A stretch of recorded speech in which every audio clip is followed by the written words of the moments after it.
Muito bem.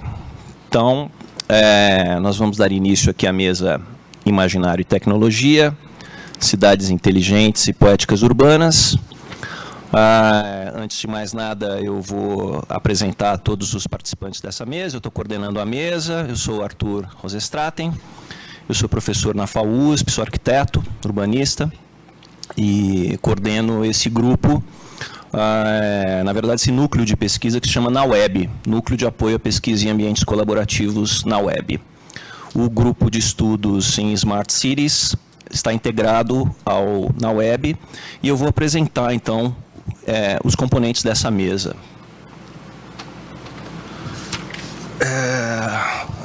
Professor Caio Adorno Vassão, que é arquiteto, urbanista, doutor em Design e Arquitetura pela FAUSP. Ele é pós-doutorando junto ao NAWeb e é coordenador do grupo de estudos em Smart Cities. Além do Caio, nessa mesa a gente tem o Gabriel Mazzola Poli de Figueiredo. O Gabriel, ele é engenheiro eletrônico, formado pela Poli USP, é mestrando na FAUSP, na área de tecnologia, e ele também é coordenador do grupo de estudos em Smart Cities. A gente tem ainda nessa mesa a presença do Lucas Girard, que é arquiteto urbanista, graduado na FAU, mestrando na área Projeto Espaço Cultura, também no programa de pós-graduação da FAUSP. Ele é bolsista do Centro de Estudos Sociedade e Tecnologia, CEST, e membro do grupo de estudos em Smart Cities. Muito bem, eu vou fazer uma breve apresentação inicial, que na realidade tem a intenção de contextualizar um pouco o que vai ser exposto pelos colegas aqui na mesa. Em primeiro lugar, eu queria enfatizar o papel que eu entendo que cabe à universidade na abordagem desse tema. A partir dessa nossa mirada Imaginário e Tecnologia, a gente está tratando do tema Cidades Inteligentes e Poéticas Urbanas. O ponto de partida para essa abordagem é essencialmente um ponto de partida crítico, que se apoia na dúvida. É essa indagação a respeito do tema que nos move. E essa indagação ela tem que ser desenvolvida de maneira criteriosa para que essa crítica se sustente coletivamente, socialmente. Então, o nosso papel é avançar na formulação dessa crítica. No entanto, dada a nossa formação, todos nós estamos ligados a áreas propositivas, a áreas que desenvolvem projeto. Então, a nossa crítica não se considera como um fim em si, mas como um ponto de partida para o desenvolvimento de proposições. Então, a gente entende que essa formulação crítica que cabe à universidade, ela é a fundamentação de proposições dentro desse grande tema em torno do imaginário, da tecnologia, do construir e habitar a Terra, para já antecipar um pouco um tema que eu vou tentar pontuar aqui.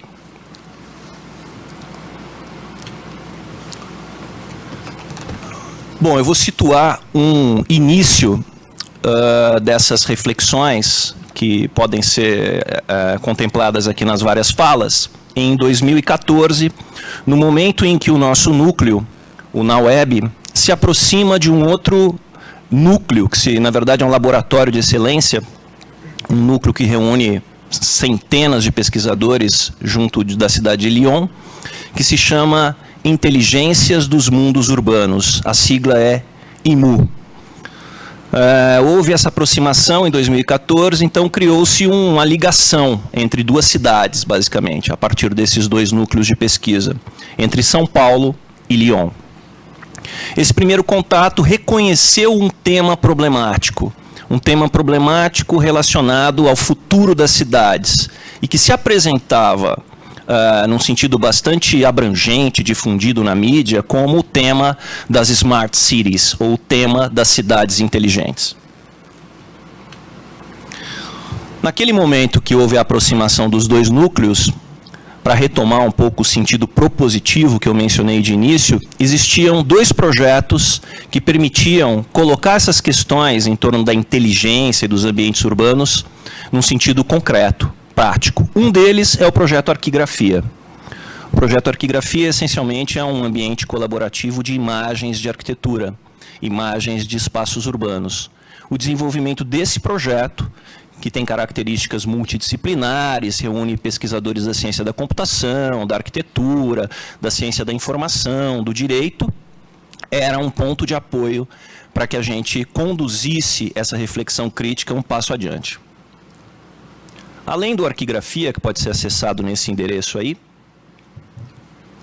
um outro projeto que o NaWeb desenvolvia e continua a desenvolver se chama Smart Audio City Guide, que essencialmente é uma base, um lugar na web para reunião de pessoas videntes ou não videntes, ou seja, foi pensado como um ambiente para a convergência de pessoas com deficiência visual, para interação no ambiente urbano com base em informações em áudio, georreferenciadas. Então, o desenvolvimento do projeto Smart Audio, que também pode ser visto aqui numa síntese nesse videozinho curto, foi um outro ponto de apoio no diálogo com o Instituto em Lyon. A partir do avanço, da interação sobre esses projetos, das perspectivas que esses projetos colocavam, foi configurado, então, conjuntamente, um evento que foi realizado no início desse ano, na cidade universitária, na FAU, e que se chamou ICHT 2016. Primeiro colóquio internacional, imaginário, construir e habitar a Terra, exatamente com esse tema que move a nossa mesa, cidades inteligentes e poéticas urbanas. Esse colóquio permitiu uma convocatória pública para que pesquisadores de várias áreas, da filosofia à geografia, da psicologia à engenharia, da antropologia à arquitetura, apresentassem trabalhos. Esses trabalhos foram selecionados, então, por um comitê científico e estão disponíveis na íntegra nesse link do ICHT 2016, nas atas do colóquio. Eu quero enfatizar aqui que o esforço para a construção desses espaços de encontro é papel da universidade. A universidade trabalha para isso, para tentar construir uma ideia sobre o tema, para tentar construir uma crítica sobre o tema que não seja pessoal, subjetiva, de um único grupo, mas que seja uma crítica consolidada por miradas distintas, várias, e especialmente multidisciplinares. É um tanto esse o resultado do ICHT 2016 que pode ser percebido nessas atas. Muito bem. Quais eram as questões, já que a dúvida é o nosso ponto de partida, que moveram o ICHT 2016? Essas questões, essencialmente, que eu posso sintetizar aqui como, afinal, o que é uma cidade inteligente? Existe consenso sobre isso? Existem parâmetros que permitem defini-la? A cidade inteligente é um fenômeno inédito ou ela é alguma coisa intrínseca ao construir e habitar a Terra? Estariam poética e inteligência em polos antagônicos ou estariam unidos nesse processo? Que perspectivas críticas se delineiam hoje quanto ao construir e habitar a Terra? Que experiências e quais proposições projetuais apontam alternativas e demandam reflexões? Como as poéticas urbanas interagem, tensionam, subvertem e transformam essas questões em pauta? Os temas que foram propostos, então, aos participantes do ICHT foram esses 6. A gente pode salientá-los aqui para recuperá-los como pontos de apoio das nossas falas. Os papéis das utopias no século XXI, paisagem, tempo e horizonte na cidade, superficialidade e desenraizamento do construir atual, individualismo e alteridade, universalidade e particularidades nas cidades, experimentação e imprevisibilidade, racionalidade e imaginação hoje, práticas individuais, colaborativas e distribuídas. A experiência do ICHT 2016 levou, então, à constituição de um grupo de estudos. Um grupo de estudos que pretendia aprofundar essas discussões que foram sondadas ali e seguir adiante com os diálogos, com as investigações específicas, particulares, mas principalmente com o esforço de uma abertura da universidade para a participação de um público externo à universidade nessas discussões. Foi formado, então, esse grupo de estudos em Smart Cities, que tem como base o ateliê Fracaroli, na cidade universitária, ligado à FAUSP. Então essa foi a iniciativa, digamos, da nossa base São Paulo, pós-ICHT 2016.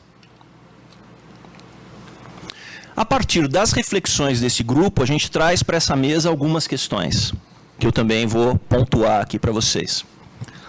Quais são as implicações da atribuição da inteligência ou da esperteza à cidade? O que transforma uma cidade em smart? À medida que existem smart cities, existiriam stupid ou dumb cities? Em cidades voltadas para a previsibilidade e o controle, o que de city resta a smart city? Quais vivências seriam possíveis em uma versão brasileira da smart city? Haveria um conceito guarda-chuva mais preciso e rigoroso para denominar a presença disruptiva da tecnologia digital no meio urbano? Muito bem. Se essas são as nossas formulações no momento que movem essa mesa, há também atividade no outro núcleo, em Lyon. Em Lyon também, a partir do ICHT 2016, há um grupo trabalhando justamente para organizar o próximo passo, que é o encontro ICHT 2017, que justamente vai ser realizado na Universidade de Lyon, em abril de 2017. As chamadas para apresentação de resumos estão abertas até o dia 12 agora de dezembro, então ainda é possível submeter trabalhos para esse colóquio. E as questões estão reformuladas, mas essencialmente passam pelos mesmos lugares, pelos mesmos problemas que já foram investigados no ICHT 2016. Eu vou só vou deixar essas questões colocadas aí, essencialmente a reflexão sobre o que é uma cidade inteligente, se a cidade inteligente e poéticas urbanas são antagonistas e como essas poéticas urbanas podem interagir com os projetos de cidade inteligente, se subvertem esses projetos, transformam esses projetos, em que medida isso acontece. E os temas que foram propostos para o ICHT 2017 são mais concisos e distintos daqueles que nós discutimos aqui no início desse ano. São 3 temas, basicamente. O primeiro é esse das imagerias, ou que a gente poderia traduzir também como relativo ao imaginário urbano, ou as imagens que povoam a nossa imaginação a respeito dos ambientes urbanos. O segundo tema coloca uma outra denominação problemática para nós, que é a cidade doce e o bem-estar no ambiente urbano. Esse tema da cidade doce é um tema que na Europa comparece nas discussões contemporâneas e demanda a nossa reflexão. E o terceiro... Pois é, a gente também está se perguntando. A gente vai ter oportunidade de tentar avançar um pouco no que seria a cidade doce. Em primeiro lugar, é possível uma cidade que seja monofacetada, doce, e não seja uma cidade que contemple também outros aspectos além do doce? Em que medida é essa ambição da cidade de abrir mão de outras vivências e se concentrar em uma vivência que exclui os conflitos que configuram exatamente aquilo que a gente reconhece como sendo a polis? E o terceiro item, que é habitar e a moradia, ou habitar precário nas cidades. Tem aí o endereço da conferência, do colóquio ICHT 2017, onde é possível fazer a submissão dos resumos. Muito bem. Essa é a minha colocação inicial, só para contextualizar as falas que vão seguir, que serão essas 3. O Caio, com o direito à cidade revisitado, sistemas distribuídos e vida urbana. O Gabriel, Smart Cities no contexto brasileiro. E o Lucas, infraestrutura e poder, reprogramando o território. Eu vou então passar a palavra para o Caio, para que ele possa fazer as suas colocações. E para que a gente tenha um tempo de debate, eu vou controlar essas apresentações em 15 minutos. E aí depois a gente abre, pretendendo ter alguma coisa como uma meia hora para a nossa interação. Caio, muito bem, a palavra é sua. Obrigado. Eu vou fazer uma coisa que em geral eu não faço, mas enfim, acho que nesse caso acho que é melhor, até pelo tempo curto e... Tá amplificando, pessoal? Não sei se tá meio baixo, fica mais perto. Melhor assim? Bem melhor. Que é um pouco ler, mas na verdade não é bem uma leitura, é mais uma provocação linear aqui, né? E aí tem um aspecto fundamental que dessa colocação, que eu vou tangenciar esse assunto, apesar de não me concentrar nele. Acho que até o Lucas e o Gabriel vão falar melhor sobre esse assunto específico, que é o conceito de infraestrutura urbana, né? E aí me parece, acho que nas discussões do grupo de estudos isso tem aparecido bastante, que é um momento de repensar o que se entende por infraestrutura urbana. Então a ideia, aquele conjunto tradicional de infraestrutura, né, começando com arruamento, sistema viário, sistema de fornecimento de água e coleta de esgoto, fornecimento de energia elétrica, e aí isso foi se somando a outros sistemas, como o sistema de transporte coletivo, a própria infraestrutura organizacional, logística da cidade, que viabiliza a organização do meio urbano. Tanto pela legislação quanto pela construção material da cidade, foi se somando também outros sistemas, como por exemplo telecomunicação, né? Então hoje em dia considera-se telefonia um dos aspectos de infraestrutura urbana e meio que para por aí. E talvez seja o caso de questionar isso, né? Então, bom, esse é o conceito de fundo, né? O que está acontecendo de fato é que tem uma camada nova no ambiente urbano, que a gente pode considerar tanto como um elemento adicional à cidade e não é propriamente urbano, ou então ele é de fato urbano, né? Se ele é um elemento adicional, a gente pode lidar de uma certa maneira. Se a gente considera ele como elemento fundamental para a cidade, como é que ele se relaciona com conceitos que são considerados da cidade, urbanos, de fato. Então, que conceito que é esse? É o conceito de conectividade, né, de conexão digital para dados e o uso desses dados de uma das múltiplas maneiras como tem se feito ultimamente. Desde para a própria telefonia, a telefonia celular hoje em dia é basicamente fluxo de dados digitais, não tem mais nada com telefonia analógica de antigamente, assim como também toda essa multiplicação de usos para dados que a gente vê na cidade hoje em dia, tanto para fluxo de entretenimento, passando por mecanismos de trabalho coletivo, interação social, relacionamentos familiares, relacionamentos políticos sociais, enfim, as múltiplas e multiplicantes formas como se usa dados digitais hoje em dia. Então, de um lado, a gente pode considerar que não tem nada a ver com a cidade isso é um elemento adicional, né? Inclusive isso é válido desse ponto de vista. E a argumentação em favor disso seria que a cidade, de fato, é um aglomerado de construções no ambiente e o uso desses e o tipo de convívio social que acontece relacionado nessa aglomeração. Ou a gente pode considerar que, sim, é um dado pertinente à cidadania. E eu me subscrevo à segunda visão, e boa parte da minha pesquisa é pautada por isso, pautada pela possibilidade de que a cidade, enquanto coleção de edifícios, é uma das manifestações, uma das facetas do meio urbano, mas nunca foi, na verdade, nunca será possível resumir a cidade nessa coleção de edificações ou de concentração territorial, né? Inclusive há todo um campo de discussão antropológica relacionando a cidade a um certo modo antropológico, um certo modo de ser humano, né? Você está em contato com a sociedade de uma certa maneira. Isso tem a ver com a vida nervosa da cidade, com a intensificação dos contatos, com a construção de complexidade social, a ver com a cidade, com o convívio humano estatutário, ou pautado por estatutos. Então, isso tudo estaria relacionado com a ideia de cidade. Nesse sentido, a ideia de que a cidade é um aglomerado de edifícios é um dos aspectos, mas nunca vai resumir o que de fato a cidade é. E esse segundo aspecto, o aspecto da cidade enquanto um sustentador de interação social, contaria com muitas maneiras de interpretar isso. Eu vou me concentrar apenas na questão da conectividade, ou seja, tratar a conectividade como um elemento fundamental para o convívio urbano, ou seja, para o exercício da cidadania. E é interessante uma reflexão que não é nova, no entanto ela ainda é muito pertinente, que é a ideia de direito à cidade levantada pelo Henri Lefebvre, com a ideia de que um aspecto fundamental do direito à cidade é a possibilidade de construção socioespacial de encontros e trocas.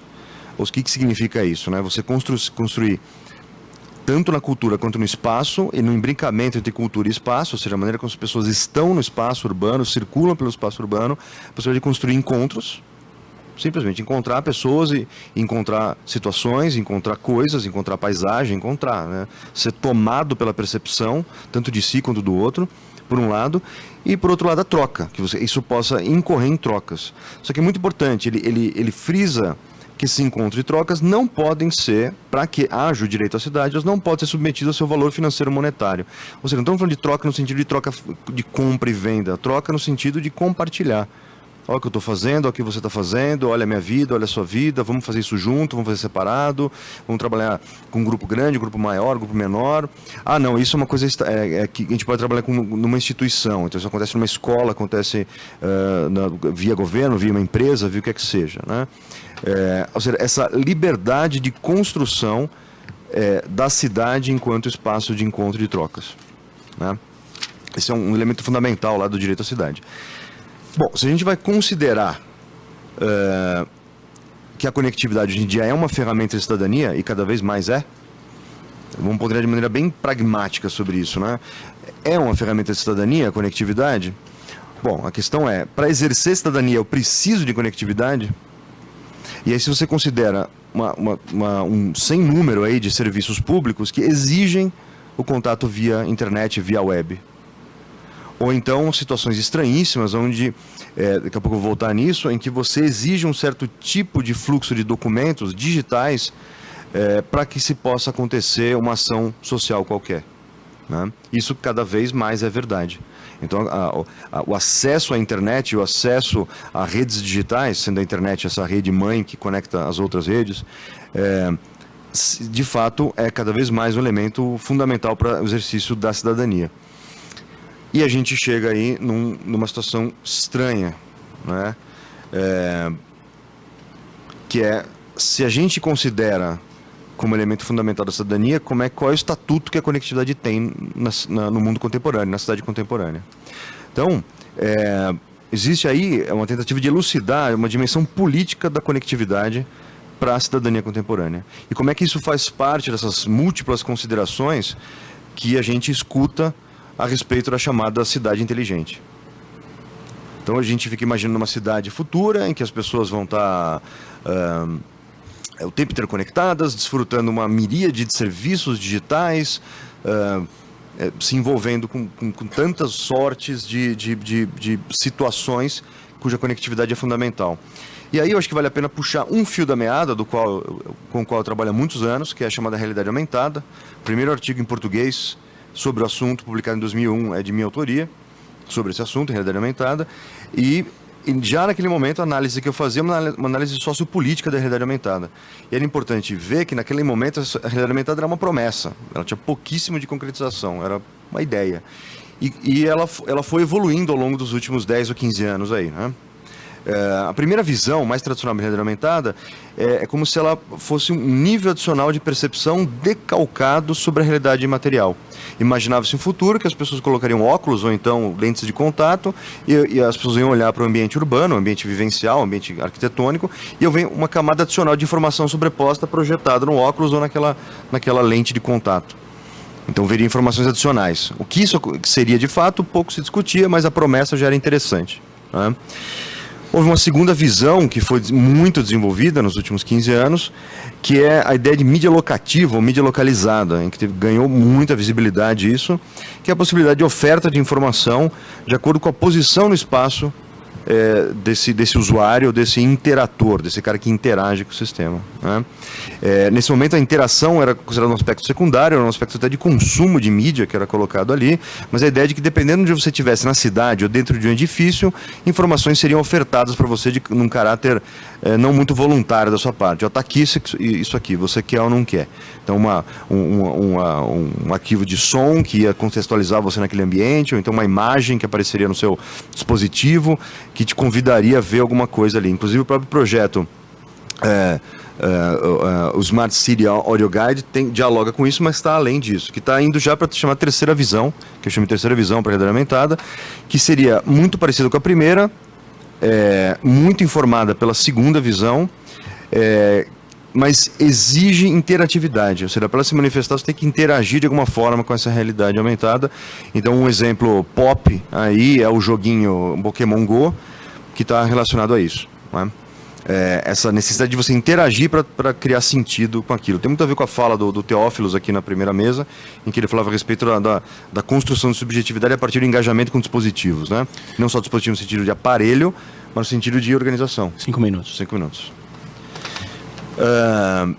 E o que há de comum em todos esses pontos de vista para a realidade aumentada? Primeiro, uma exigência de conectividade constante, incessante e em banda larga. O que os tecnólogos gostam de chamar de conectividade 24/7, né? 24 horas por dia, 7 dias por semana. Ou seja, o tempo inteiro conectado, você precisaria dessa conectividade. Isso é considerado umas pedras fundamentais, perdão a metáfora, para a cidade inteligente, né? Essa conectividade 24/7. Isso implica no quê? Implica também a necessidade de redes distribuídas de ampla resiliência, ou seja, coisa que não cai nunca, está sempre funcionando, nunca falha. É um aspecto meramente técnico, né?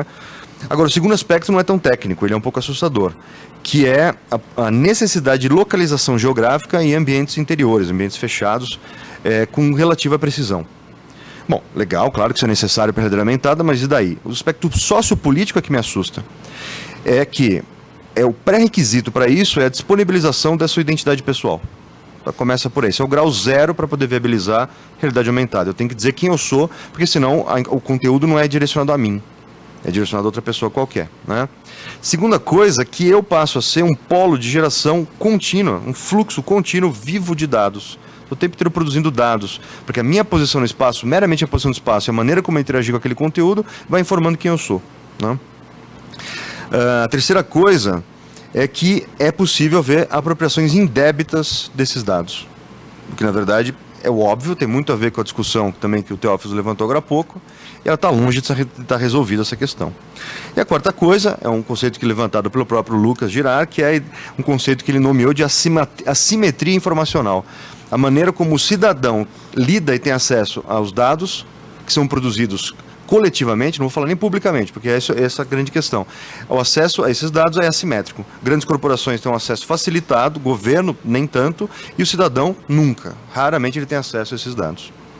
Bom, o terceiro aspecto geral, eu falei de dois aspectos principais, o primeiro era redes, o segundo era essa questão dessa assimetria, né? dessa publicização, não exatamente isso, mas é mais ou menos isso que acontece com nossos dados.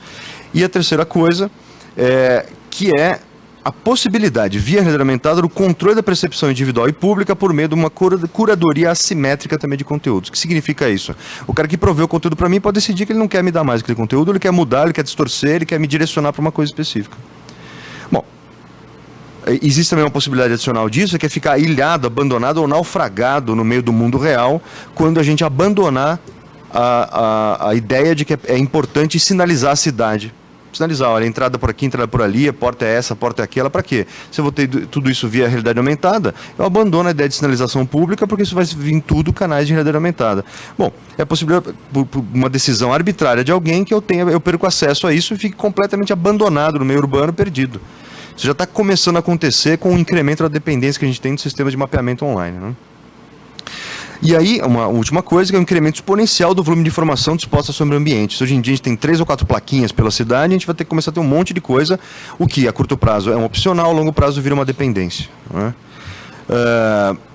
Enfim, aí a gente está lidando aí com conflitos. Então existe um conflito fundamental, eu vou concluir por aqui.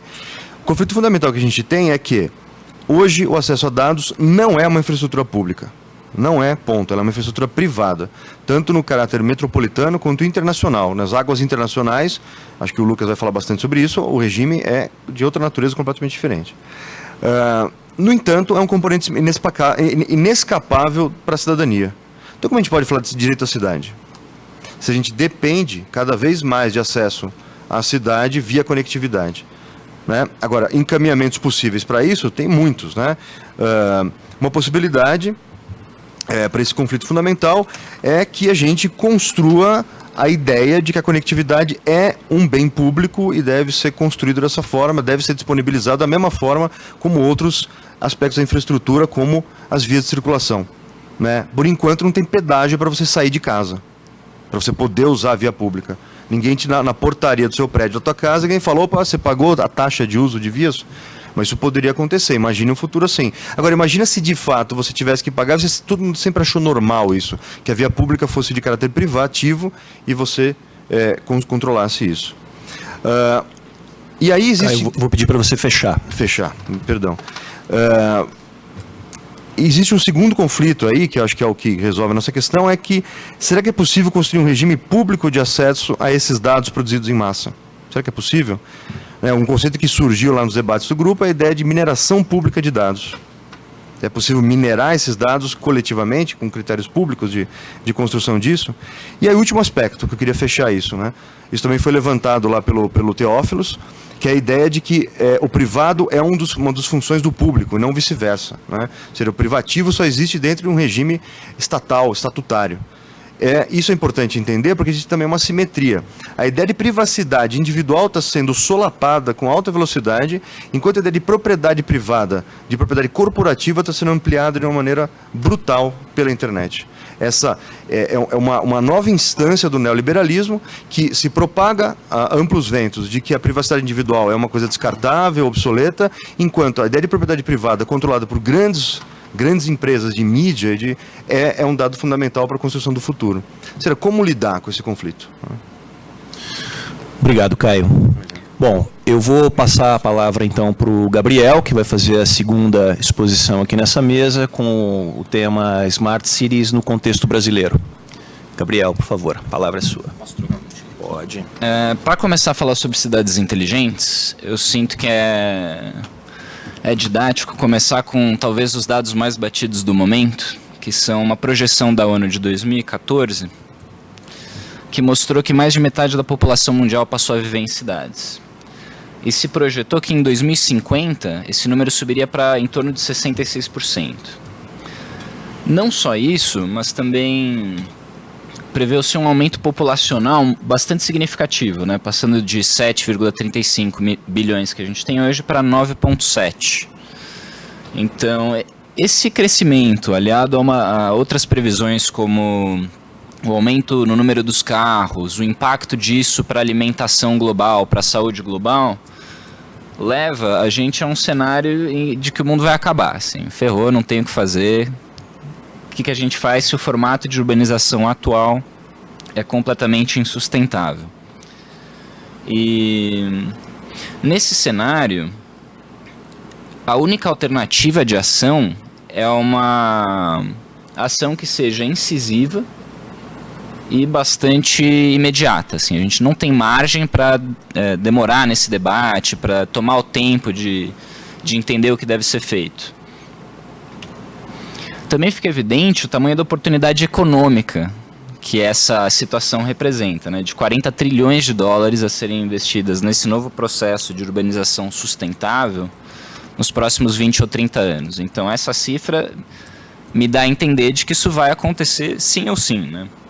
Com ou sem debate.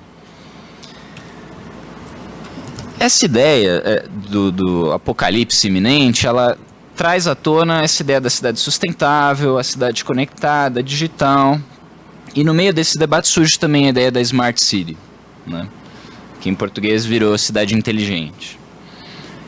Esse termo ele é relativamente recente. A partir de 2009 ele ganha tanta força no meio acadêmico, esse gráfico é relativo à produção de conteúdo científico, que ele passa até o termo da cidade sustentável. Então, é uma alcunha que ganha um peso recentemente. E, como todo termo novo, o discurso em torno da cidade inteligente ele não está muito bem claro ainda, ele não está muito bem fundamentado. Do que se trata uma cidade inteligente? Ainda não dá para precisar. Tiveram uma primeira leva de cidades inteligentes no começo do século atual, e esse é um dos exemplos, a cidade de Masdar, perto de Abu Dhabi. E dá para ver que isso é praticamente uma renovação do sonho do planejamento total, né? Uma cidade murada, parece um chip de computador. E é uma cidade sustentável, ela tem sistemas automáticos de transporte, ela é toda autossuficiente e tal. Então, essas cidades da primeira geração de Smart Cities, elas envolviam grandes investimentos em infraestrutura. A ideia era a construção dessas cidades do zero, no inglês from the ground up, né? E com forte proximidade, fortes investimentos de iniciativas imobiliárias. Então, é uma Alphaville com petrodólar isso aqui, né? E uns carrinhos automáticos porque está na moda. Claro que isso é muito custoso, é muito difícil de realizar, então, fora um hotel e acho que uma pequena escola, a cidade existe apenas nesses renders, assim, né?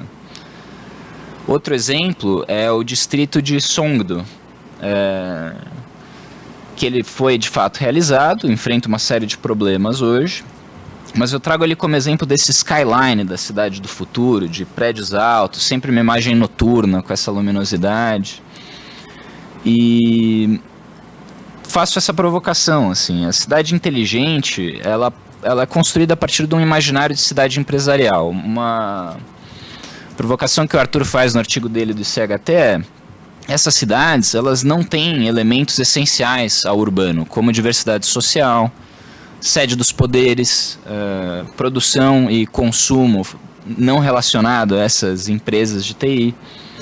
Então, se essas iniciativas de incorporadoras, pelo menos no âmbito do marketing, se propõem a serem chamadas de smart, como bem diz o Arthur, elas não podem ser chamadas de cities, né? Elas seriam mais condomínios das empresas de TI.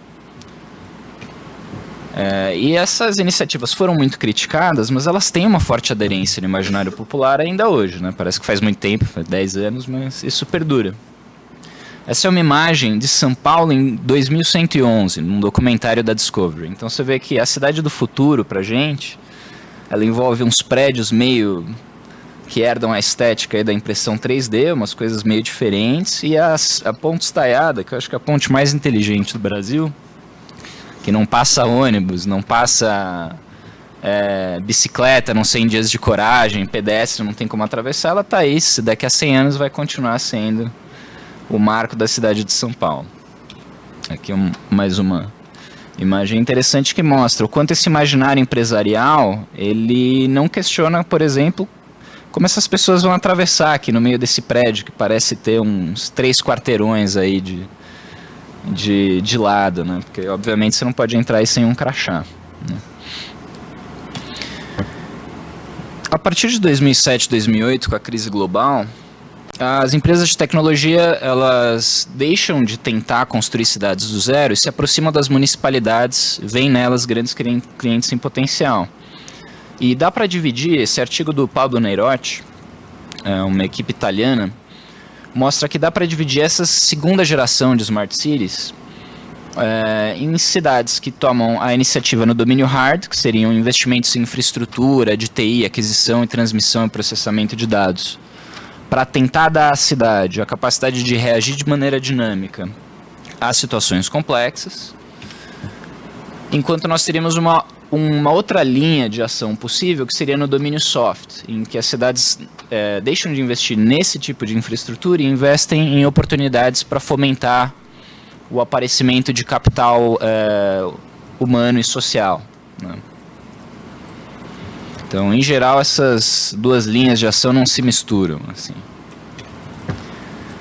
Isso mostra que não só não tem uma definição clara sobre o que é uma cidade inteligente, como dá para aferir disso que essas definições de cidade inteligente que aparecem em white papers e documentos institucionais são bastante imateriais, né, meio amorfas. Por exemplo, a cidade inteligente deve possibilitar que cada cidadão acesse todos os serviços oferecidos públicos e privados. Ela deve promover desenvolvimento econômico sustentável e prover um ambiente atrativo para todos. Então, qualquer pessoa que estuda a cidade sabe que isso aqui é groselha, né? Então, a cidade é palco de conflitos bastante significativos e no nosso sistema econômico e social é impossível chegar num ambiente que agrade a todos, né? Ou nessa definição da Cisco, que oferece a cidade inteligente como um revestimento de informação urbana e tecnologia da comunicação.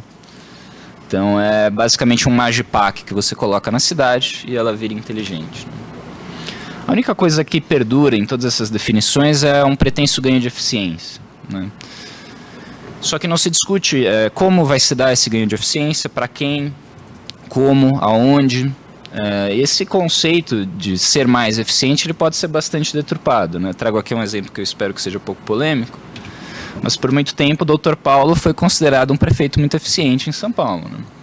Acho que Muita gente falava a frase do rouba, mas faz muita coisa, faz muita obra, faz acontecer. Então, você pode levar a eficiência para o lado que você quiser, né?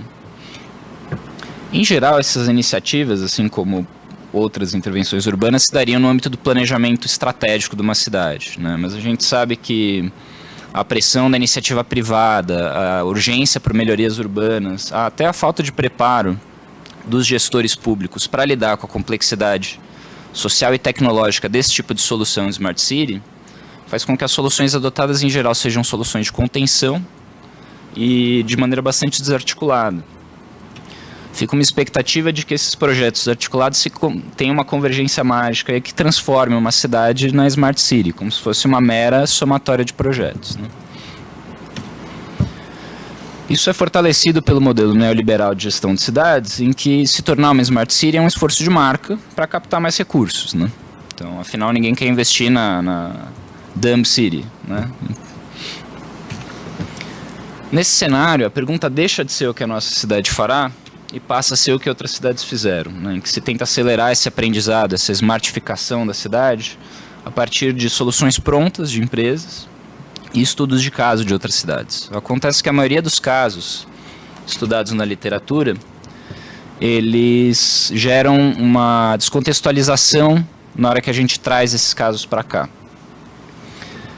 Isso gera um formato ahistórico de construção da cidade, né? E esse formato é sustentado por uma expectativa de um modelo urbanístico genérico e universal, que vai resolver tudo.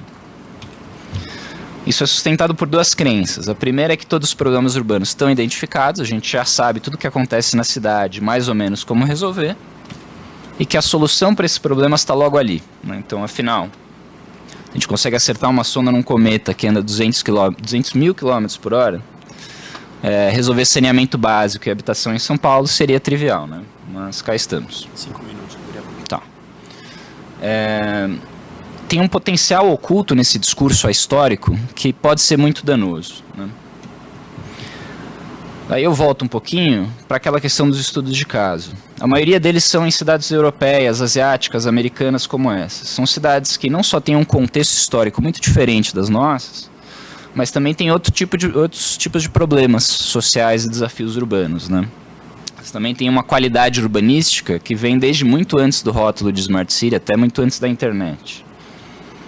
Mas para exemplificar um pouquinho, em São Paulo, por exemplo, a gente tem 2.800.000 pessoas, mais ou menos, vivendo em assentamentos precários ou subnormais. Então isso é mais ou menos metade da região metropolitana de Barcelona, ou 3 vezes a região metropolitana de Amsterdã. Então, enquanto eles estão ligando sensor de carbono em árvore, eu acho que a gente pode talvez ter outras prioridades, né? Então, trago algumas imagens do que seriam esses setores precários e subnormais, que eu acho que é uma novidade até dentro da arquitetura às vezes, né? É uma precariedade extrema, né? Isso é dentro de São Paulo. Isso aqui é Santo André, zona leste de São Paulo. Então, as cidades brasileiras, elas têm problemas sociais que têm informação muito confusa, têm atores com interesses bastante conflitantes. A gente não entende como esses processos evoluem e se interrelacionam ainda de maneira clara. Quando as nossas instituições produzem esse tipo de segregação e tem esse tipo de complexidade nos problemas, tratar elas através de um modelo urbanístico genérico que se pretende universal e que desconsidera as complexidades e os conflitos do território, dificilmente vai produzir algum resultado. Quando muito, vai agravar, né, as dificuldades que já existem. O governo de São Paulo está tentando aplicar um programa que chama Detecta, que é um programa de vigilância e interpretação de vídeos para prevenção de crimes, como, não sei se vocês já viram o Minority Report. Eles querem identificar comportamentos suspeitos nos vídeos e agir para prevenir crimes. Só que não se discute o que é o comportamento suspeito. Então, se a gente sabe que a polícia discrimina com base em raça, cultura, região da cidade, se a gente sabe que as mortes cometidas por policiais são majoritariamente de jovens negros, pode ser que o incremento de eficiência nesse sistema, sem a rediscussão dos valores institucionais que fundamentam a ação das polícias, possa dar num aumento da violência direcionada a essas populações. Então não é trivial falar de aumento de eficiência. Esse é um conceito que tem um enorme potencial técnico, mas a gente tem que garantir que esse potencial técnico seja dirigido para tratar essas desigualdades e para corrigi-las ao invés de acidentalmente reforçá-las, né? E eu acredito que seja só através da ressignificação do imaginário em torno da cidade inteligente que a gente possa chegar em novas possibilidades para essa ideia, para esse conceito. Acho que é importante esse tipo de instância de discussão para levantar esse tipo de pergunta que pode ajudar a gente a ressignificar esse imaginário, né? Então, como contemplar o uso de tecnologia para abordar os problemas que até hoje a agenda pública ignora? Que tipo de instrumento a gente pode usar para garantir que eles sejam usados para promoção de acesso a direitos, para redução da desigualdade? Se as particularidades territoriais agravam essas questões, será que a gente não deve reconhecê-las ao invés de tentar homogeneizar a cidade, colocando uma solução padrão? E por fim, que tipo de critério comparativo a gente pode usar para aferir a pertinência de experiências estrangeiras? Será que a gente não deve olhar para cidades mais parecidas com as nossas? Ou pensar em critérios de inteligência urbana que possam permitir a aferência das nossas questões sociais? Então, se a gente não tomar esses cuidados, eu acredito que a Smart City não vai passar de um mero rótulo comercial e a smartificação das nossas cidades vai apenas dar mais eficiência aos sistemas ineficazes que a gente tem hoje. Mas, trazendo um pouco de problemática, eu acho que quanto mais o pessoal da sociologia, o pessoal do urbanismo, o pessoal da comunicação participe desse debate, que ele não fique só nas mãos das grandes corporações e do pessoal da engenharia, e aí eu falo, conhecendo bem os meus colegas, a gente talvez consiga redirecionar esse debate para uma esfera mais produtiva, assim. Então é isso. Muito obrigado.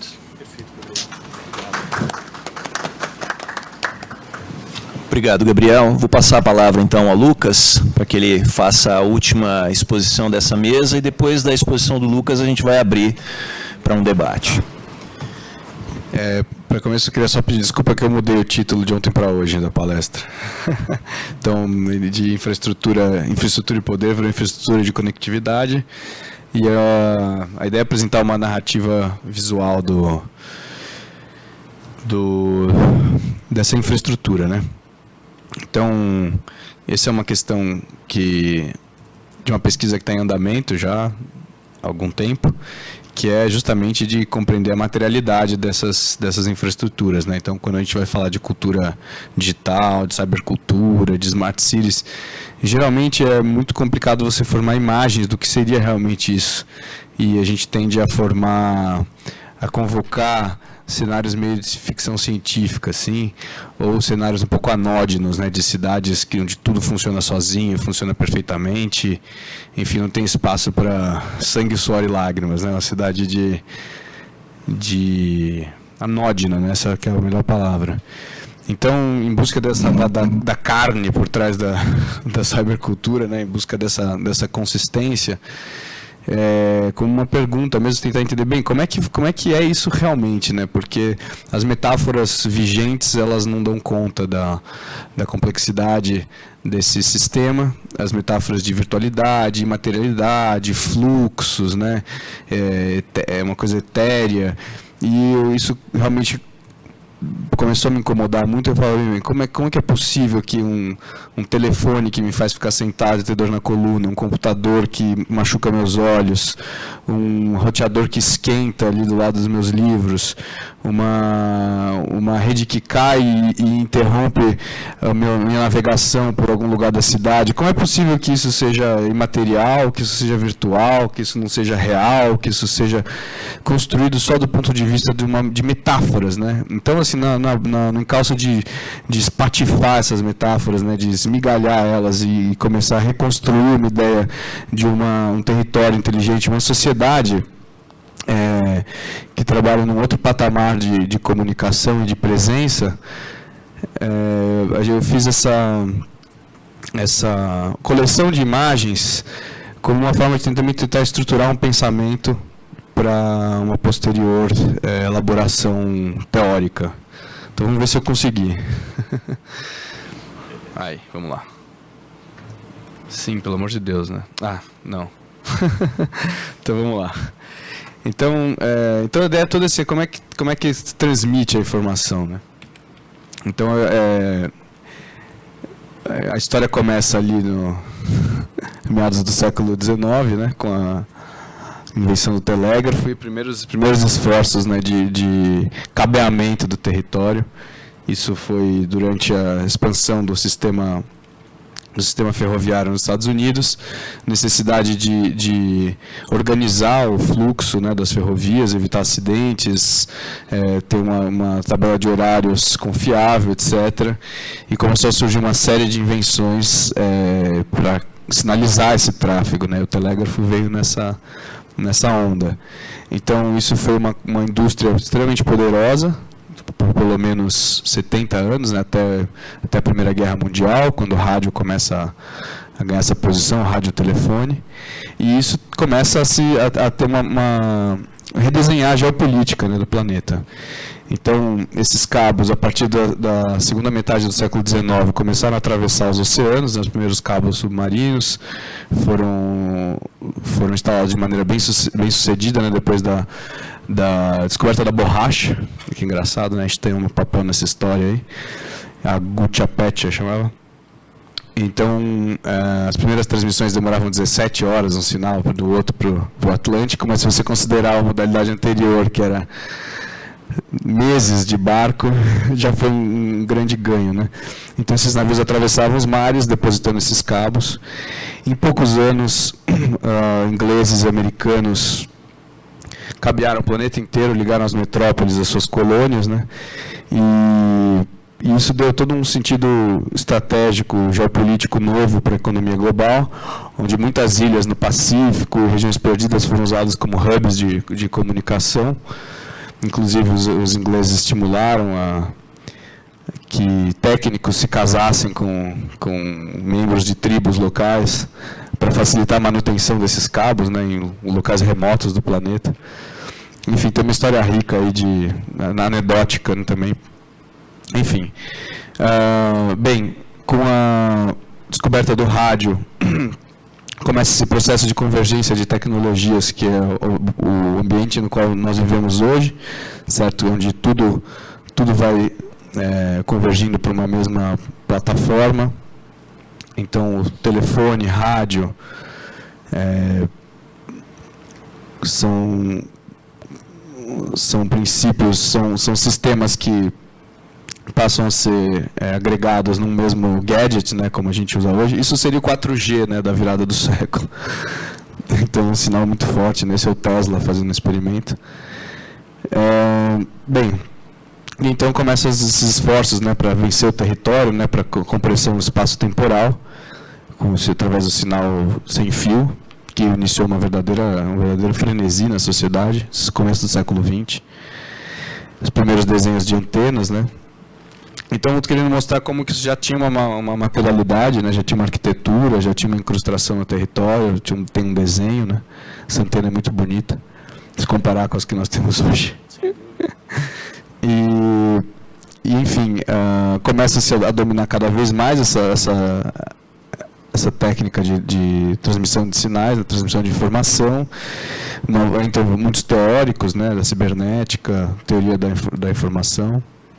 E começa a se fazer os primeiros ensaios de comunicação ar-terra, e é realmente isso que dá um grande salto no desenvolvimento tecnológico na segunda metade do século XX, depois da Segunda Guerra. Já vinha de um ambiente de muito investimento, né? O governo americano investiu muito no desenvolvimento de computadores para cálculos tanto de balística quanto para controle atmosférico, que foi um grande vetor de esforço, de investimento de esforços, né, no processamento de dados. Então, isso aqui é um pequeno computador IBM, esse é até pequeno mesmo. E aqui é uma imagem aí da plena Guerra Fria. Os americanos tinham um temor muito grande de que os russos iam controlar a atmosfera antes que eles. Então, essa é uma história que ainda está em andamento. Eu botei essa imagem, ela parece um corpo estranho nessa apresentação, mas é meio para mostrar que isso é uma coisa que está meio por trás de todos esses esforços, né? A ideia de controle do ambiente, total do ambiente. Tem um texto de um autor chamado James Banniger, que chama Revolução do Controle, E, no fundo, todas essas tecnologias da informação, da maneira como elas estão sendo articuladas hoje, são um esforço de controle do território, seja ele terrestre, seja ele extraterrestre, né? Então, a ideia de comunicação ar-terra, nos anos 50, os russos colocam basicamente uma antena na atmosfera, transmitindo sinais. Essa tecnologia evolui, esse é o Hubble, que nos permite ter as nossas primeiras visões de nós mesmos, de perto, e nós mesmos de longe, aquela bolinha branca lá. Aqui eu também para dar uma noção da escala, né, dessa empresa de você conectar todo o território, é uma coisa impressionante, é uma mega estrutura, a internet é uma mega estrutura, também poderia chamar de geoengineering. Outra imagem para dar a ideia da escala, né, de como é próximo, os satélites estão logo ali, mandando informação, a gente se relaciona intimamente com os nossos satélites diariamente, eles organizam a nossa vida como oráculos. E isso é uma simulação de como está a nossa atmosfera, como é que chama? Zoosfera, não é? Exosfera. São mais de 30 mil objetos que estão lá. Isso é um problema ambiental bem grave, porque põe em risco investimentos caríssimos que podem ser atingidos por um parafuso solto, viajando a centenas de milhares de quilômetros por hora. Então, a ideia de espaço, realmente a ideia de que tem uma camada nova é bastante nítida aí. E se a gente pegar as ideias do Buckminster Fuller, ele diz que o rádio, né, o sinal, a radiação de onda eletromagnética, ela constrói um espaço externo, ela transforma o espaço externo num espaço interno, porque estamos sempre imersos nessa arquitetura invisível, né? Então, se nós pudéssemos ver os sinais que isso aí gera, né? Se nós pudéssemos ver isso, nós veríamos que estamos sempre cobertos, né? Se a gente pudesse perceber a quantidade de ondas que estão passando aqui dentro desse ambiente agora. 5 minutos? Nossa, eu estou longe. Vamos lá. Bem, aí essa comunicação ar-terra, antenas. Agora eu vou passar mais rápido, quero mostrar um pouco como que esse sinal vai caminhar. Então, ele vem das antenas. Essas antenas estão em data centers. Esses data centers estão... Geralmente, esses são os do Google, né, que são super lindos. Eu peguei os mais bonitos de propósito. Perto de fontes de água abundante, porque esse troço consome uma energia, tem uma necessidade de refrigeração altíssima. Esse é o vapor de água que esses data centers emanam, né, pela manhã. Isso aqui é dentro de um data center do Google também, uma arquitetura super fria, mas muito elegante, né? Tem um capricho aí que não se vê em outros lugares. Cuidado, tudo tem um sentido, todo esse desenho tem uma razão de ser, né? Não é uma opção estética, né? Então esses cabos vão caminhando, esses dutos de refrigeração, isso sai desses data centers, ou centros de processamento de dados, né, como a gente chama aqui, e isso ganha território, né? Então é uma obra que não difere muito de qualquer obra aí que a gente vê por aí, não tem nenhum glamour, nenhuma beleza. Quer dizer, até tem, se você olhar bem, né? Então isso atravessa territórios, continentes inteiros, chega num outro data center à beira-mar, aí então vem essa engenhoca aqui, que lembra muito aquela peça da máquina de costura que vai ser numa guia assim, e esse cabo então com sinal, onde trafega 95% da internet mundial, por 350 cabos submarinos, ele ganha o mar, esse cabo vai atravessando. E então, essa figura, né, mostra essa instalação desse cabo, navio carretel, aí um rapaz fazendo uma manutenção de cabos. Essas são 50, em média 50 ocorrências de manutenção por ano, por cabo, é um negócio caríssimo. Bem, então se você imaginar o tamanho da Terra, né, o tamanho esse mergulho aqui, né. Bem, isso é um mapa com a quantidade de cabos atuais. Esses são os cabos que saem dos Estados Unidos, que é um dos lugares mais conectados, né? Meio que o centro da internet, a Praça da Sé da internet. Essas são as grandes linhas de transmissão na Europa, no Brasil. São os territoriais, né, que vencem grandes distâncias. Na África, Tá? Essa é uma curiosidade, no Havaí, também é um lugar muito conectado, as ilhas no Pacífico todas são grandes hubs de comunicação, então aquela ideia de ir para um paraíso perdido, ficar isolado do mundo, não existe, você vai estar no lugar mais conectado da Terra. Aqui, então, o cabo finalmente atravessou o mar, está saindo, e ele retoma a jornada dele pelo território. Então, você vai fazendo essas obras glamourosas, levando toda a informação, economia digital, milhões e milhões de dólares nesses cabos, vem pelas vias. Isso é uma representação de como que é o last mile, né, como chega em cada edifício. Os também fantásticos postes, que é onde a nossa internet, aqui no Brasil, a fibra ótica viaja pela internet, pelos postes, né, muito mais do que enterrada. Aqui também é uma atividade bem corriqueira. Enfim, chegou num prédio, estou terminando já, Arthur. E tudo isso para chegar num campo comportamental, né, que é o que a gente tem percebido, que é um certo disciplinamento dos corpos, né, do consumo. Então, você vai organizando as pessoas a agirem de certa forma. Né, então, isso seria tipo um campus party da vida, todo mundo vidrado nas suas telas. E isso tudo tem uma infraestrutura urbana, né? Cada prédio desse é uma antena, né? Cada prédio desse é uma antena. Cada prédio está emitindo um sinal, uma informação. O Pico do Jaraguá, que está aqui na nossa paisagem, também organiza, também faz parte dessa infra. Isso são algumas das 20 mil antenas de telefonia que sustentam a mobilidade em São Paulo. Ali nessa mancha escura no centro é o centro de São Paulo. E, enfim, é uma paisagem composta por esses elementos de antenas. E tudo isso é uma ideia de que você puxa as pessoas para dentro dessa infraestrutura, certo? As pessoas são parte de uma infraestrutura de conectividade também. E isso vai se aprofundar mais com a internet das coisas, né, o IoT. Então você vê que isso gera um comportamento, né, um disciplinamento. E o smartphone ele faz essa transposição de escala, né, desses sistemas globais de informação para uma vida local circunscrita. Então, o nosso querido GPS, a gente tem relação íntima com o nosso satélite de estimação. E aí, uma ideia aqui, eu fiz uma coleção que a gente tentando formar essas novas imagens, né? Arthur sempre fala do quais são nossos delírios aqui. Então, desde coisas muito prosaicas, né, como esses ícones fofinhos, até o Google Earth, né, que você domestica a Terra, roda ela como se fosse uma bolinha, como se fosse um gato brincando com uma bolinha.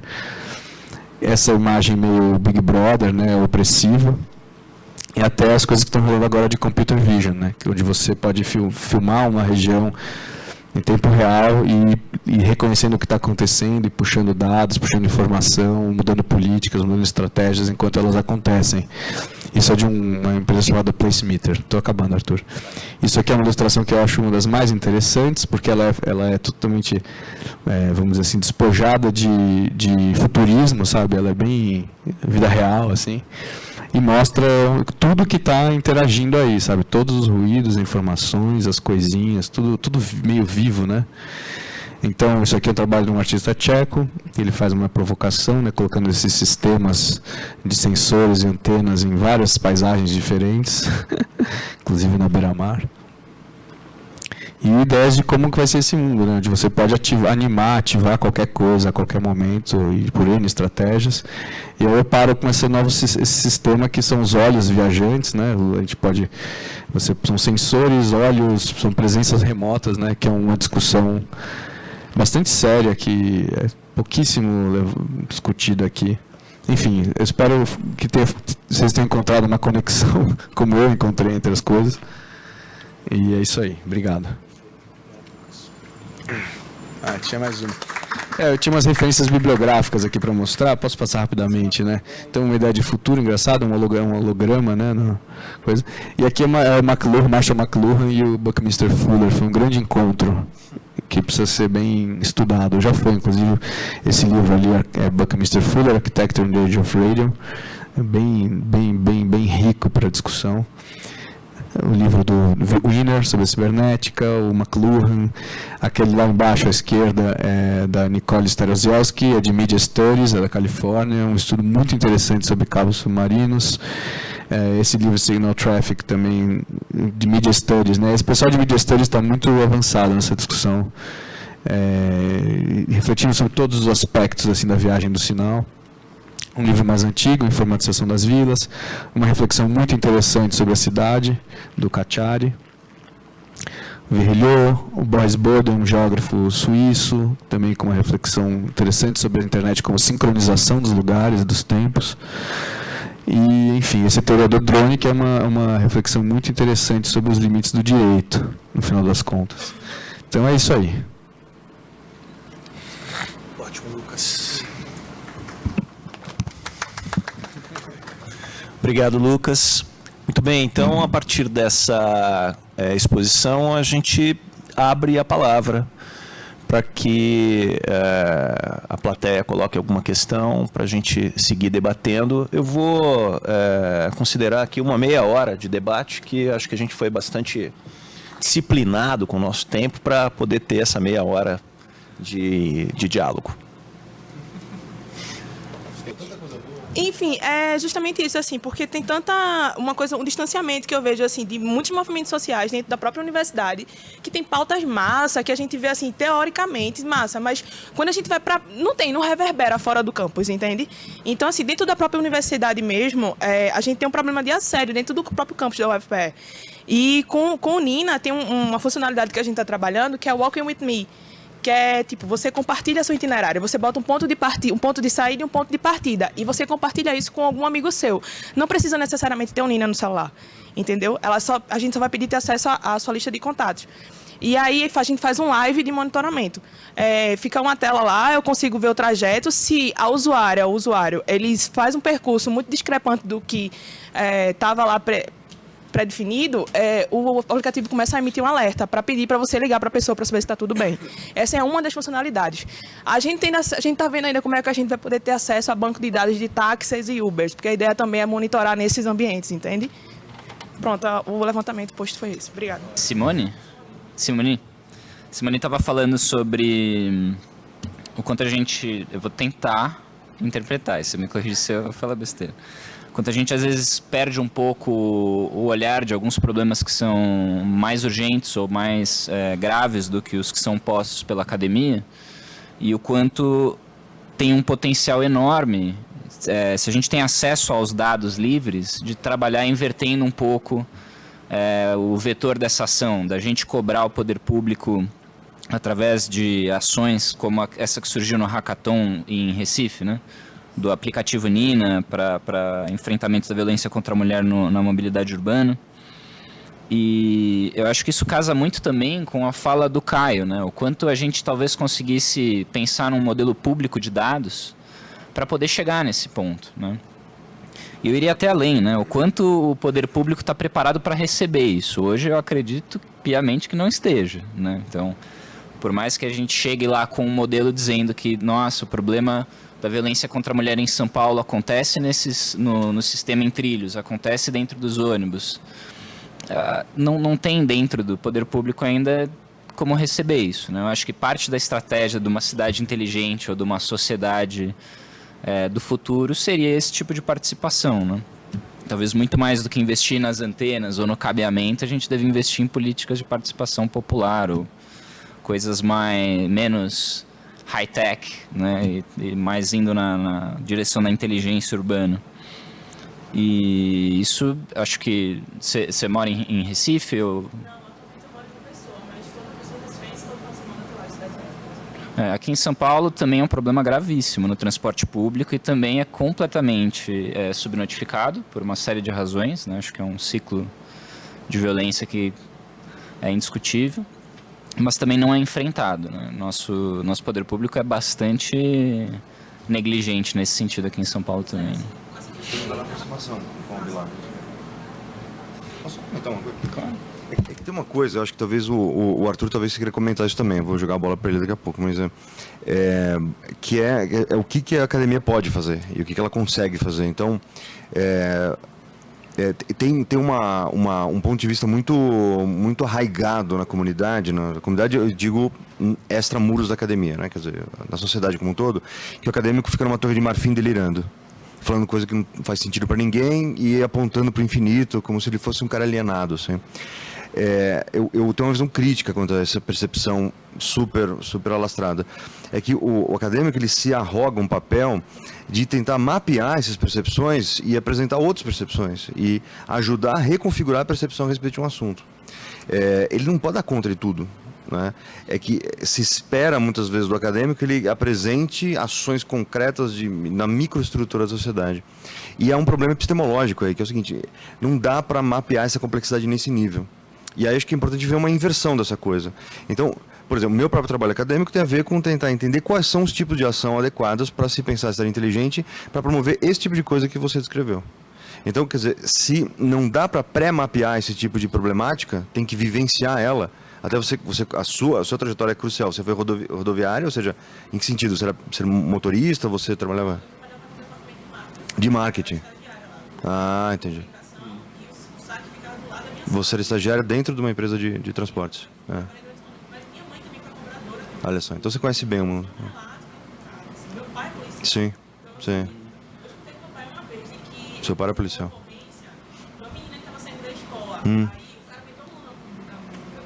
Putz, Conseguiram pegar, só que eu disse, aí ele, no final, comentando comigo em casa. Em caso de assédio. Aí na hora eu olhei. Tipo, aí ele viu, né, que ele ia pegar Claro. o ele se calou e saiu. Aí, mas pra você ver, assim, de onde eu Claro. entende que o Estado, ele é o Estado. Então, mas existe justamente isso. E aí dá um problema acadêmico, de fato, que o acadêmico se vê, algumas vezes, como o cara que vai oferecer a resposta completa. Não é, do ponto de vista desse grupo, me parece. Né? O que é possível, me parece que é muito em cima disso que o grupo dos Smart Cities da FAO tem trabalhado, é tentar entender quais são os tipos de ação para promover outros tipos de ação. Existem coisas desdobradas aí. Ou seja, como construir na própria percepção consensual, nacional, talvez internacional, do que é Smart City para incluir esse tipo de experiência concreta. E para que essa experiência concreta tenha validade tanto quanto outras perspectivas de caráter tecnocrático de resolução de problemas a partir de uma noção genérica de cidade.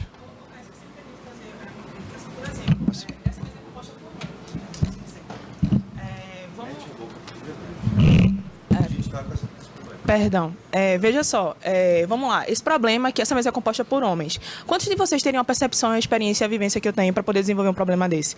Quantas pessoas da classe social mais baixa têm essa oportunidade de estar dentro do campus para poder discutir uma coisa desse? A gente que é de... Por isso que, assim, eu defendo as cotas nesse sentido. De que, pessoal, a gente precisa desenvolver, melhorar a questão da vivência nas favelas. Quantos moradores da favela estão na universidade para poder levar as pautas dele para lá?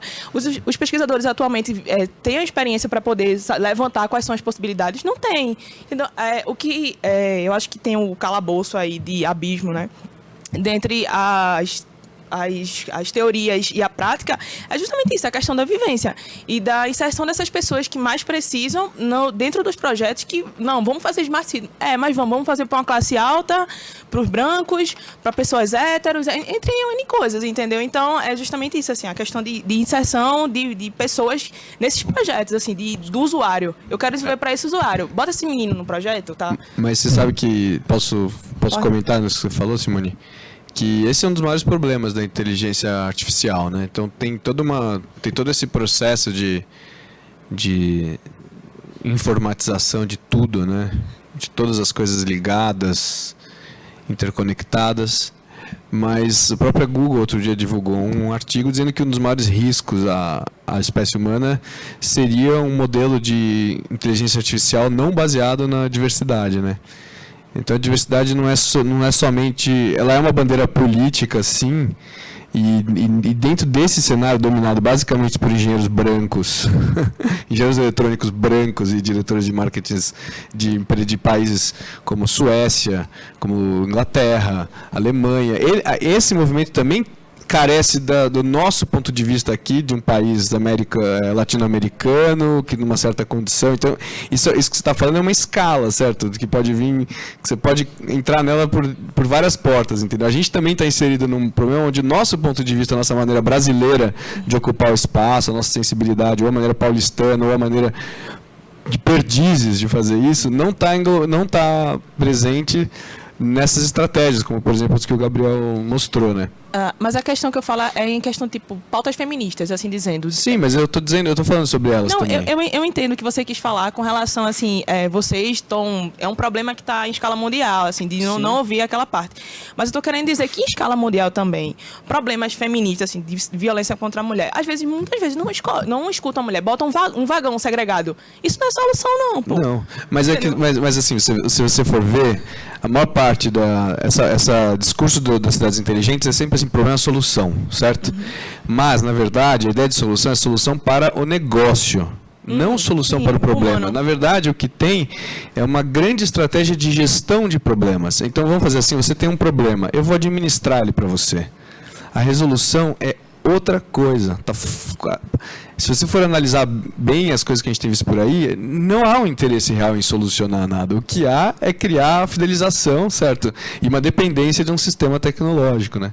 Então isso é um problema na matriz desse pensamento, sabe? Que no final das contas, é um pensamento colonizador, sabe? Acho que a tecnologia, do jeito que ela está sendo apresentada hoje, nesse modelo top-down, ele é colonizador. Agora, o que você está falando, e que nos interessa também em fortalecer, é esse bottom-up, sabe? É isso que acho que é vamos dizer assim, o que dá alento para esse tipo de trabalho de pesquisa, certo? Que é você entender que a tecnologia, ela torna a realidade muito plástica, certo? Ou seja, existe uma questão, você pode mudar ela, existe esse potencial, né? Tem um autor, se eu não me engano é Schultz, é o nome dele. Ele chama essa tecnologia de cidadão monitor, que é quando o cidadão, ele mesmo monitora. Ele é McLuhan fala isso, a extensão dos meios, o homem como extensão dos meios, entendeu? De comunicação. O sistema NIN é um sistema ciborgue. Na verdade, eu acho que todos são. Mas especificamente o Nina, para ele funcionar, ele precisa que o usuário mande o dado e que o usuário faça ação. Porque imagina, 5 mulheres um homem também pode baixar o Nina, mas 5 usuários Nina dentro de um ônibus e recebe uma notificação dando aquela... Pô, tô no mesmo ônibus, aí eu começo a procurar, entendeu? Tem uma implementação que a gente tá elaborando agora, que é você fotografar o usuário. Por exemplo, eu sei que tem um cara que age aqui nas mediações da PUC, eu não sei nenhum ônibus que passa aqui, mas pega o 1710. E aí eu recebo a notificação, eu tô no 1710. Aí eu vejo o cara, mas eu não consigo pegar nada. Eu vou lá no sistema Nina, busco aquela foto que subiu com aquela geolocalização e ajudo no retrato falado, por exemplo, entende? Tem várias coisas que você pode fazer dentro desse sistema. Queria só comentar rapidinho. Esse tipo de medida como as cotas, por exemplo, são medidas que trabalham num plano de solucionar a real raiz dos conflitos sociais que vão dar nos problemas urbanos, né?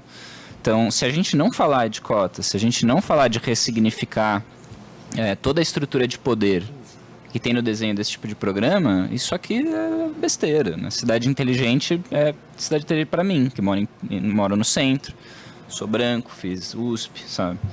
Então... O Detecta, se a gente colocar os movimentos de periferia para organizar o Detecta, se for uma equipe mista de gênero, por exemplo, pode ser que seja fantástico, né? Mas qual a chance, né? Dado nossa conjuntura política. Então, eu acho que a importância de trazer esse papo da cidade inteligente para outras áreas que não a engenharia ou que não as grandes empresas de TI, que, como o Lucas bem colocou, não tem interesse em resolver os problemas sociais mais profundos, se a gente traz isso para o debate popular, se a gente traz isso para as áreas que têm a concepção do que são os problemas, né, da onde vêm todos esses conflitos, talvez a gente chegue em algo mais bacana, mas eu acredito que seja só assim. Né? Se deixar na mão da engenharia, meu Deus do céu, o mundo entra em parafusos. Então, sem ofensa aos engenheiros, vem de lá, tenho muito carinho pela faculdade, mas falta esse tipo de debate, até porque, por exemplo, eu tive 3 colegas mulheres ao longo de muitos anos de graduação em engenharia eletrônica. Então, hoje esse cenário melhora, mas ainda as pessoas sequer falam muito disso, né? Hoje, ainda bem, tem um grupo de debate de gênero na Poli, mas é um grupo, sabe? Então, é um avanço paulatino, mas eu tenho esperança que com esse tipo de ambição a gente acabe andando aos pouquinhos. Assim. Bom, acho que eu quero agradecer a sua colocação, porque ela permite que a gente avance um pouco na reflexão que cada uma das colocações aqui iniciou. essa indagação a respeito da contribuição da universidade, de como a universidade ou a academia se coloca, eu acho que ela é fundamental.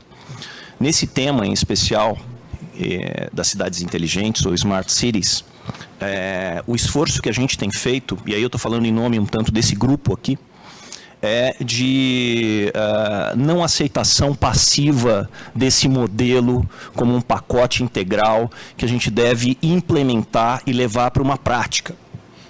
O nosso primeiro ponto é um ponto de indagação, de dúvida a respeito desse modelo. Então, empreendemos ou colocamos sobre esse modelo uma certa exigência. Aplicamos a esse modelo um rigor, que tem uma fundamentação científica. Um tanto eu entendo que é esse o papel da universidade, defender um procedimento, um modo de lidar com os fenômeno Smart City, rigoroso, exigente, e a partir daí dar um passo adiante, quer dizer, levar alguma contribuição, seja no sentido de que esse modelo aponta um caminho interessante, ele deve realmente ser amplificado, implementado, seja no sentido de colocar algumas restrições a isso. E tudo indica, pelo esforço que a gente tem feito, e aí também coloco a gente tem feito como algo mais aberto e muito maior do que esse grupo, indica que o modelo é bastante frágil, que o modelo não está aberto a uma discussão profunda e que ele tem, surpreendentemente, sido assimilado e levado para uma prática, inclusive dentro da universidade e dentro das agências de fomento. Então, a gente sempre reitera a nossa surpresa com relação a esse tipo de aceitação passiva de um modelo. Nos parece fundamental uma discussão de qual é a cidade que a gente deseja. E qual é a cidade que a gente deseja no sentido mais plural e múltiplo, característico do ambiente urbano. Essa cidade não tem um único desejo expresso. Justamente porque a sua população é heterogênea, então são vários desejos expressos, o que dá a esse imaginário da cidade futura o seu caráter propriamente político, que também tem sido retirado da cena. E aí eu parabenizo também o evento aqui, porque eu acho que a colocação da cybercultura no sentido da democracia e da liberdade politiza a polis, que é alguma coisa que a gente tem discutido muito. Quer dizer, não dá para despolitizar a discussão sobre a cidade. A politização dessa discussão deve ser o início dela. E a partir daí a gente discute em que momento ou em que sentido essa Smart City é futura. Porque ela me parece presentificada por demais. Ela já está na nossa mão. E está tanto na nossa mão que é possível formular uma crítica sobre ela. Então, de fato, vamos começar a conversar sobre a cidade do futuro, ou as cidades do futuro.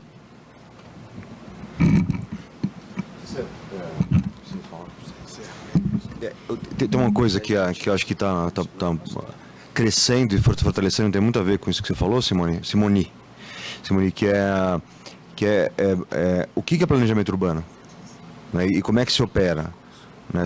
Tradicionalmente, qual que seria a coisa? Como é que eu vou lidar com a questão de gênero dentro de um trem? O que eu vou fazer? Então, tradicionalmente, aí com a solução, a coisa de colocar o vagão segregado é essa visão em ação.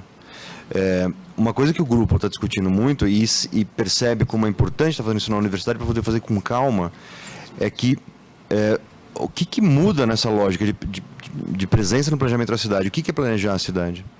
Então, quando a ideia de hackathon, por exemplo, hackathon para mim é um dos aspectos dessa mudança de fato paradigmática do que se entende por planejamento. Então, eu não vou chamar um especialista com 70 anos de carreira para vir dizer para mim qual é, a partir da posição privilegiada de conhecimento dele, para me dizer o que eu vou fazer com a minha questão. Esse cara vai me ajudar a criar condições para eu como cidadão, falar ou construir com essa pessoa, desenvolver algo nesse cruzamento de expertise aí para viabilizar alguma coisa que mude meu posicionamento frente a essa questão. Então, essa é uma coisa importante, né? A gente está aqui no Abcibra, que né? Não sei o quantos colegas de mesa conhecem isso, mas é um evento politizado, de saída. Não é uma exceção o que está acontecendo esse ano, né? Na verdade, a leitura específica do ano é por causa dos desastres políticos do ano, mas essa dimensão política da discussão da tecnologia digital, da cibercultura, ela, quando tromba com a cidade, que é o lugar onde acontece a vida, né, que era visto como uma coisa apartada, né? O mundo digital acontece no desktop, em algum lugar maluco, fora do planeta. E a vida urbana acontecia em paralelo. Quando a gente fala de Smart City, os dois sobrepõem. Então tem todo um recondicionamento da percepção humana do que é vida, etc., por causa dos meios digitais, que quando a gente traz para a cidade, não dá mais para evitar a percepção de que está fazendo água, todo um paradigma de pensamento de planejamento urbano. E já faz tempo, não é novidade isso. É que quando acontece esse cruzamento, é a oportunidade de mudança. Agora, quando você, repetindo a fala do Arthur um pouco, quando você vai para a discussão rotulada de Smart City, essa discussão está completamente excluída. Não tem qualquer discussão a respeito do que vem a ser cidade, do que vem a ser convívio coletivo. Não tem nada a ver. Não estamos discutindo isso. Estamos discutindo como é que a gente vende mais produto, como é que a gente estrutura isso de maneira mais fácil para o grande capital entrar. Então, ponto. E a discussão para por aí. Então, quer dizer, é super importante você estar aqui hoje, porque você ajudou mais ainda a gente a politizar a partir de uma perspectiva singular sua. Obrigado. Bom, eu vou reiterar aqui que a palavra está aberta, se vocês quiserem colocar alguma questão. Por favor. Mas... Não, na verdade, acho interessante, vocês falaram muito de Smart Cities e dessas contradições e estamos politizando o tema, tem muita coisa para se falar sobre isso de fato, mas eu queria puxar para o outro lado da mesa, que eu acho que a gente falou pouco, que eram sobre essas poéticas urbanas, porque eu venho mais das artes e eu acho que a gente fala... Vocês falaram um pouco, seu nome, desculpa? Eu sou o Lucas. O Lucas, talvez um pouco mais, porque ele fez uma narrativa, mostrou uma narrativa visual e está tentando entender, concretizar talvez um pouco as materialidades do imaterial, né? Essas metáforas que a gente usa hoje em dia. Pensando nesse sentido de que espaço que a gente tem hoje em dia, no meio desses conflitos todos, dessas contradições que tem dentro do espaço urbano, que espaço que a gente tem para essas poéticas hoje em dia, ou como elas podem acontecer. Até para falar para o Lucas, eu não sei se ele conhece, deve conhecer, porque vocês são da arquitetura ou não, mas tem o pessoal do Immaterial Project, de Oslo. Você conhece, né? Você mostrou o Elastic Space ali, né? Sim, é o Timo Arnal, né? Isso, Timo Arnal, que eles têm feito ações no sentido de concretizar isso, de fato, com uma outra forma, uma outra linguagem para